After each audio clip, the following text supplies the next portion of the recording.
Son nom est synonyme d'excellence, de pureté et de savoir-faire unique. C'est un peu la haute couture du cristal. Et il est de chez nous, du Grand Est. Je vous parle, évidemment, du cristal de Baccarat. Depuis 250 ans, il sublime les tables du monde entier. Cette success story est née dans une petite ville meurthe-et-mosellane et je vais maintenant vous raconter son histoire.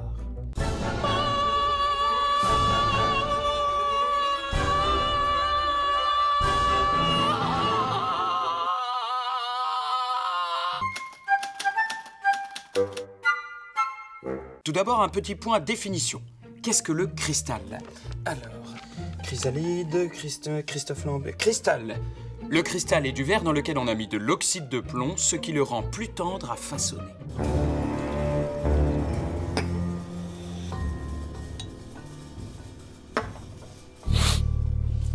sa sonorité est différente de celle du verre.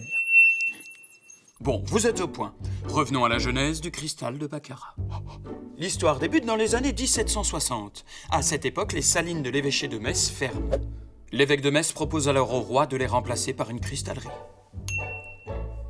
Selon lui, l'endroit est idéal. Dans cette région, on trouve du bois et du sable, deux matériaux essentiels pour cette activité.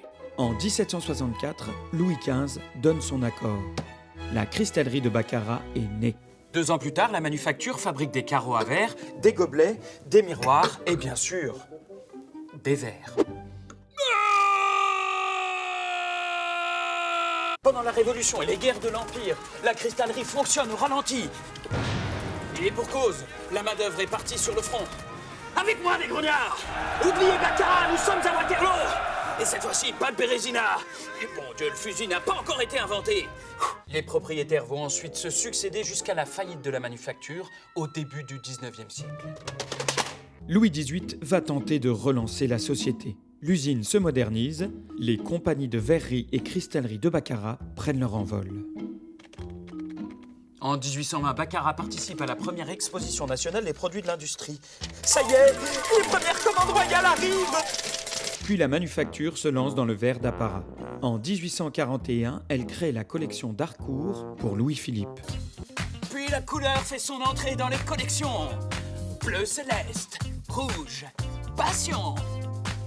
Pendant cette période faste, la cristallerie emploie à tour de bras. Dans les années 1840, 900 personnes s'affairent entre les fours à chaud et les ateliers de polissage. On atteindra plus de 2000 employés en 1900. Le cristal lorrain est plébiscité par les empereurs japonais, les maharajas et même les tsars russes. Nazdrovie! Au début du XXe siècle, la manufacture se lance dans la fabrication de flacons de parfum, de chandeliers et de vases.